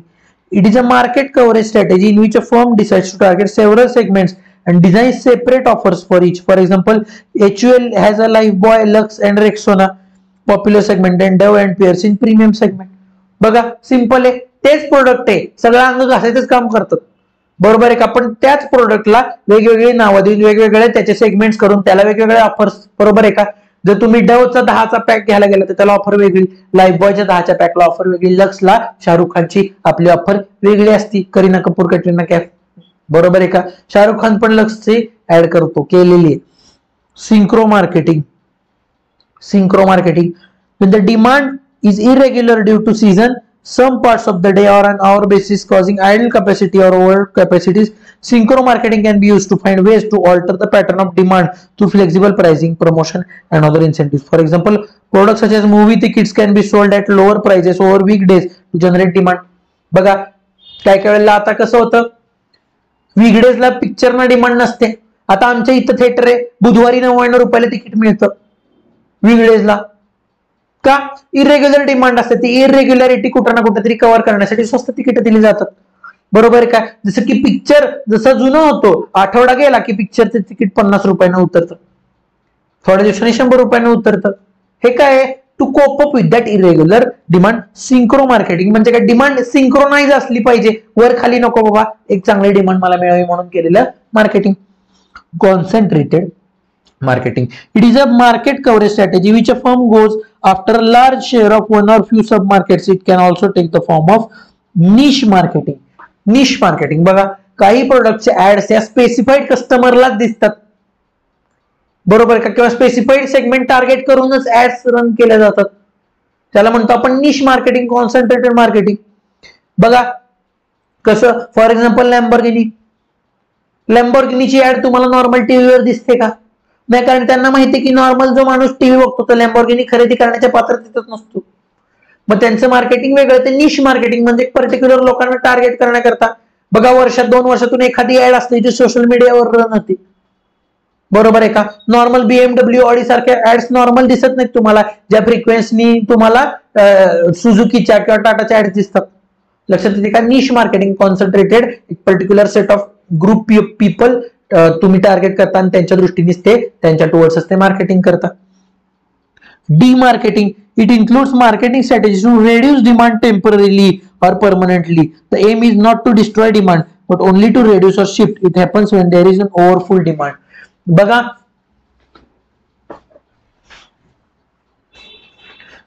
काय काय वेळेला काय होतं, डिमांड इतकी असती की मी ती सप्लाय करू शकत नाही, ती मी केटर करू शकत नाही. माझ्या केसमध्ये मी काय करतो, डीमार्केटिंग करतो, म्हणजे स्ट्रॅटेजी वापरतो की जेणेकरून माझी डिमांड कमी यावी. बघा for example, buses are overloaded in morning and evening, roads are busy most of the time, zoological parks are crowded on Saturdays, Sundays and holidays. Here demarketing can be applied to regulate demand. बघा डीमार्केटिंग मी का करतोय, का तर माझं अशा cases मध्ये मी माझ्या प्रोडक्टची डिमांड कमी करतोय, ज्या केसेस मध्ये एक्स्ट्रीम डिमांड असते माझ्या प्रोडक्टला, बरोबर आहे का? मग जर समजा माझ्या झू मध्ये खूप क्राउडिंग असेल सॅटर्डेला, संडेला, हॉलिडेला, तर मी काय करणार, सॅटर्डे संडे हॉलिडेची तिकिटाची प्राइस वाढवून टाकणार, निम्मी लोक कमी होतील, वीकडेला जाऊ म्हणतात. लक्षात येते का?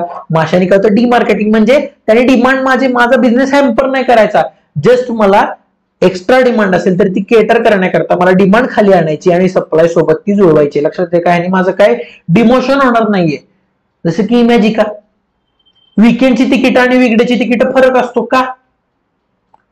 कारण डीमार्केटिंग, वीकेंडला एवढे लोक ते पुलात बसलेली असतात की पुलात पाणी नाही, लोक दिसत असतात फक्त, बरोबर आहे का? मग अशा केसेसमध्ये मी काय करतो, काय काय वेळेला रिजेक्ट करतो तिकीट, रिफंड देतो लोकांना. आणि काय होतं, डीमार्केटिंग होतं माझं, डिमांड त्या वेळेला कमी येते, पण लोक ज्यांना इमेजिकाला जाऊन झक मारायचे ते पुढच्या आठवड्यात तिकीट घेतात, बरोबर आहे का? समजलं का? डीमार्केटिंगनी तोटा होत नाही, फक्त डिमांड रेग्युलेट होते, ह्याची या दिवसाची फिरून त्या दिवसाला जाणार, पलीकडे काही होत नाही. लक्षात आलं का? डीमार्केटिंग. आता जाऊ चॅनल म्हणजे डिस्ट्रीब्युशन चॅनल. आता येणार आहेत सगळे interesting example. Channels are the distribution system. मी सांगितलंय चॅनल म्हणजे डिस्ट्रीब्युशन चॅनल, बरोबर आहे का? की माझं प्रोडक्ट माझ्या कंझ्युमर पर्यंत कसं पोहोचवायचं. By which organisation distributes its products or service. To understand the concept of channels, let's see some examples. Lakme iconic kajal. बघा example, sells its product via retail stores, intermediary stores like Nykaa, Westside. Oh, have you gone to West Side Mall? बरोबर. As well as online mode like Amazon, Flipkart, Nykaa and its own website. बघा, consumer पर्यंत product पोहोचवण्याकरता 3 गोष्टी आहेत. स्वतःचं retail store करा, Lakme retail store. Have you gone to that store, Lakme retail store.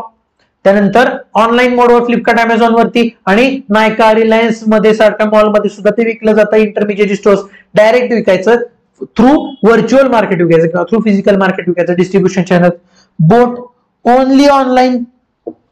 Boat offline विकतं पण फार कमी. रिलायन्स कम्युनिकेशन वगैरे अशा ठिकाणी स्वतःचं बोटचं स्टोअर नाहीये, फक्त ई कॉमर्स प्लॅटफॉर्म. बरोबर आहे का? कोका कोला तू रिटेल शॉप्स ओनली. बघा, आणि डिस्ट्रिक्ट टाउन ऍज वेल एज ऑनलाईन मोड व्हाया डंजो ब्लिंकिट वरनं विकतात ते ठीक आहे, पण ब्लिंकिट पण कुठनं आणून देणार आहे तुम्हाला? रिटेल मधनं तर आणून देणार आहे. कोका कोला ऑनलाईन विकलेलं बघितलंय का तुम्ही? नाही. आणि घेणारा मूर्ख माणूस आहे, कारण ते इथपर्यंत त्यातले बुडबुडे निघून जाणार आहेत. सो बघा, तिन्ही तुम्हाला दिलेत की एक अशी ऑर्गनायझेशन जी तिन्ही ठिकाणी विकते, ऑनलाईन, रिटेल आणि थ्रू डिपार्टमेंटल स्टोअर सुद्धा. बरोबर आहे का? एक अशी जी फक्त ऑनलाईन विकते आणि एक अशी जी फक्त ऑफलाईन विकते. लक्षात राखा. डिस्ट्रीब्युशन चॅनल म्हणजे अशी प्रोसेस ज्याच्यातून प्रोडक्ट तुमच्या एंड कंझ्युमर पर्यंत पोहोचतं. लक्षात येते का? All the above are channels via which companies sell their products.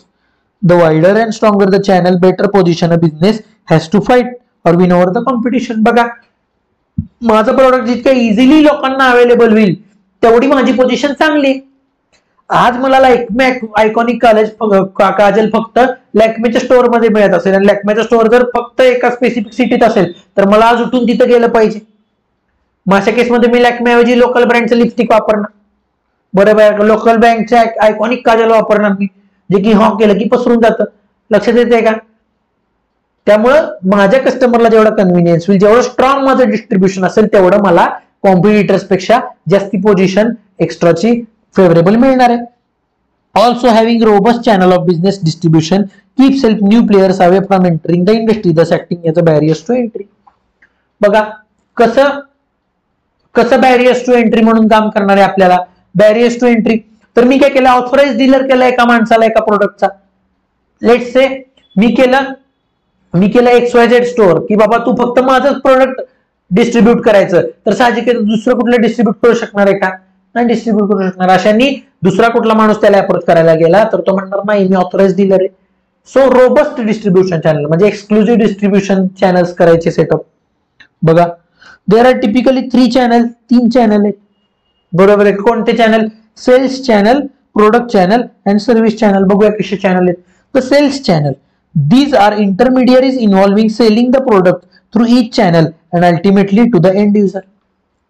बरोबर का? इंटरमिडियरीज माझ्या प्रोडक्शन करणाऱ्या मॅन्युफॅक्चरर पासून ते सेलर पर्यंत आहे, डिस्ट्रीब्युटर म्हणजे तुमच्या कंझ्युमर पर्यंत जाणाऱ्या या गोष्टी. लक्षात आलं का? The key question is who needs to sell to whom for your product to be sold to your end user. For example, many fashion designers use agencies to sell their products to retail organizations so that consumers can access them. बरोबर आहे का? जसं की आपण म्हणू cotton candy, कार्डिन म्हणू, Raymond म्हणू. Raymond काय करतं, स्वतःच एक्सक्लुझिव्ह स्टोअर सुद्धा काढतं आणि लोकांकडे म्हणजे डिपार्टमेंटला, छोट्या छोट्या डिपार्टमेंटल स्टोअर्सला पण विकतं, जेणेकरून कंझ्युमर्सला ऍक्सेस व्हावं. सेलिंग चॅनल, की माझं प्रोडक्ट कुणाकडे दिलं पाहिजे जेणेकरून ते एंड युजर पर्यंत पोहोचेल. लक्षात येते का? त्याला स्वतःचं दुकान रेमंडला कार्डिनला काढायची गरज आहे का? तर आहे, पण काढत नाही का? कारण नॉर्मल दुकानातून पण ते पोहोचतच आहे लोकांपर्यंत. सिंपल आहे. लक्षात येते का? तुम्हाला अवघड काही नाहीये. The product channel focuses on the series of intermediaries who physically handle the product on its path from its producer to end user. This is true of Australia Post, who delivers and distributes many online purchases between the seller and purchaser when using eBay and other online stores. Simple आहे. The product channel, ती माणसं काय करतात, सेलरला आणि तुमच्या बायरला फक्त जोडायचं काम करतात. ते स्वतःहून विकत नाहीत प्रोडक्ट. जसं की तुम्ही समजा एखादा अमेझॉन वरनं प्रोडक्ट मागवलं तर ई कार्ट कडे जातं किंवा डीटीडीसी कुरिअर्स कडे जातं आणि ते आपल्याला देतात. सो डीटीडीसी कोण आहे तर प्रोडक्ट चॅनल. ते फक्त इकडून प्रोडक्ट घेतात आणि याला देतात. सेलिंग काय करत नाही, फक्त डिलिव्हरीचं काम करतात. लक्षात येते का? आता the service channel. The service channel refers to the entities that provide necessary service to support the product as it moves through the sales channel and after purchase by the end user. The service channel is an important consideration for products that are complex in terms of installation and customer assistance. For example, a Bosch dishwasher may be sold in a Bosch showroom and then once sold it is installed by a Bosch contracted plumber. बघा, असा माणूस जो product दिल्यानंतर तुम्हाला service देतो. जसं की online तुम्ही LGचं प्रोडक्ट मागवलं तर LG एजन्सीचा कुठला तरी माणूस येतो तुम्हाला ते प्रोडक्ट कसं वापरायचं शिकवतो. बरोबर आहे का? The service channel. हा काय करतो, प्रोडक्ट मिळाल्यानंतरचे सर्व्हिसेस देतो, बरोबर आहे का. अजून एक कसं की बऱ्याचदा काय असतं की एखादं प्रोडक्ट तुम्ही घेता पण त्याची सर्व्हिस दुसरीकडे होती, जसं की विवोचं सर्व्हिस सेंटर असतं, ते काय करतात, फक्त सर्व्हिसेस द्यायचं काम करतात. आफ्टर सेलच्या सर्व्हिस विवोचं सर्व्हिस सेंटर देतं, लक्षात आहे का. मग अशा ज्या सर्व्हिस सेंटर्स असतात ते आहेत सर्व्हिस चॅनल. बघा 3 चॅनल, सेल्स चॅनल म्हणजे सेलर कडून बायर पर्यंत ते प्रोडक्ट कुणाला दिलं पाहिजे जेणेकरून ते बायर पर्यंत पोहोचेल. प्रोडक्ट चॅनल जे फक्त घेतं आणि देतं एवढंच करतं, आणि सर्व्हिस चॅनल जे प्रोडक्ट मिळाल्यानंतरच्या सर्व्हिसेस मला देतं, that is my service channel. लक्षात आलं का. बघा एक छोटूसच घेऊया आणि हा सेशन आपण संपवून टाकूया. 1 मिनिटाचा ब्रेक घेऊया, थांबा. माफ करा, थोडासा अर्जंट एक काम आल्यामुळे राहून गेलं.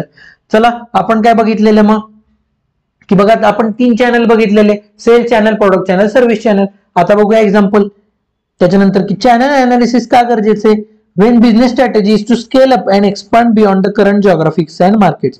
When a business plans to grow in newer markets, they need to develop or leverage existing channels to get to new customers.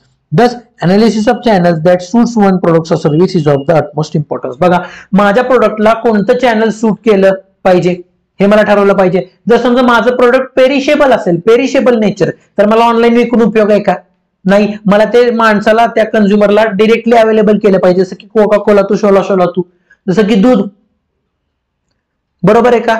दूध मला हे दूध कसं पेरिशेबल आहे, दुधाचे पदार्थ ऑनलाईन विकले जातात पण त्याला तेवढा सेल नसतो जेवढा की रिटेल असतो, लक्षात येते का. सो मला माझ्या प्रोडक्ट नुसार चॅनल निवडलं पाहिजे. For example, if health care brand wants to reach out to elderly customers, they need to be more focused on offline mode where agents reach out physically to elderly as most of their potential customers are not active on smartphones.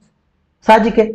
जर माझं health product हे वृद्धांना जर support करणार असेल तर मला साहजिक आहे, मला डोर टू डोर मार्केट केलं पाहिजे, बरोबर का. कारण मेजॉरिटी लोक ही सोशल मीडियावर ऑनलाईन नसतात, स्मार्टफोन वापरत नाहीत, आणि वापरत असतील तरी ऑनलाईन शॉपिंग वापरत असतील यांची संख्या फार कमी आहे, लक्षात येते का.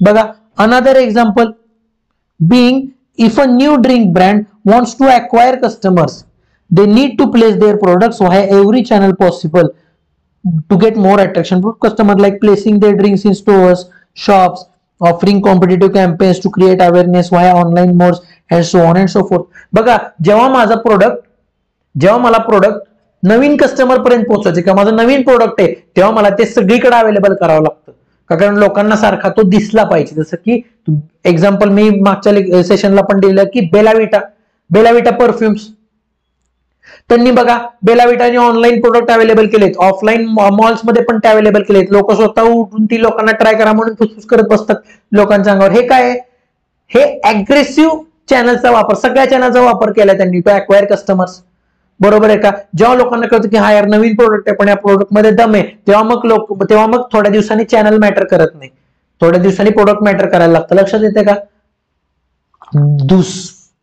Channels the partners in growth play crucial role in internal strategic alignment, लक्षात आलं का. त्यामुळे चॅनल्स महत्वाचे आहेत. Ever been to a hill station of location and still had access to bottled water and cold drinks? This is possible because of strong channels of distribution. Some of the most renowned brands who have created competitive advantage are Coca-Cola, HUL, Patanjali, Asian Paints, Ola and name a few. बघा कधी तुम्ही असं झालंय का बाबा महाबळेश्वर मध्ये गेलाय किंवा काश्मीर मध्ये गेलाय आणि तिथं मॅगी मिळालं नाही, असं कधी झालंय का. नाही का, कारण strong distribution channel, strong channel, sales channel strong. त्यामुळे तुम्ही कुठे लडाखला जावा, फार जिथे लोक पोहोचत नाही तिथे ते मॅगी पोहोचलेलं असतं, लक्षात येते का. स्ट्रॉंग डिस्ट्रीब्युशन चॅनल, लक्षात येते का. त्यामुळे channels play most important role. समझलंय का. ओके, आज के सेशन के लिए इतना काफी, बाकी मिलेंगे नेक्स्ट सेशन मध्ये. भेटूयात नेक्स्ट सेशन मध्ये आणि बघूयात रिसोर्स आणि केपेबिलिटीचा काय रोल आहे. Okay, signing off for this session. Tata, bye bye.